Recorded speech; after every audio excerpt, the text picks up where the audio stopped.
अयोध्येला कारसेवेला गेल्याचा देवेंद्र फडणवीसांनी दिला पुरावा। रेल्वे स्टेशनवरचा फोटो केला ट्विट।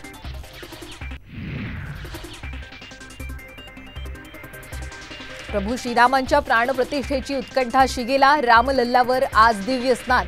मंदिराच्या गर्भगृहाची एक्सक्लुझिव्ह दृश्य साम टीव्हीवर।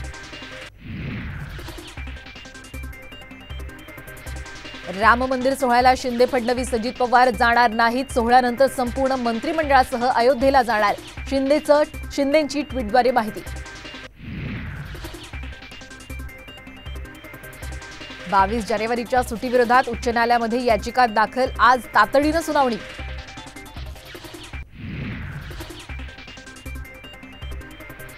दादागिरीची भाषा करू नका, मुंबईत येणारच। मनोज जरांगे पाटील यांचा पुन्हा इशारा।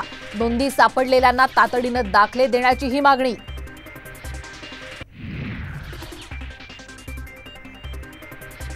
राज्यात गारठा आणि धुक्यापासून सुटका नाहीच। पुढचे 48 तासात थंडीचा कडाका वाढणार।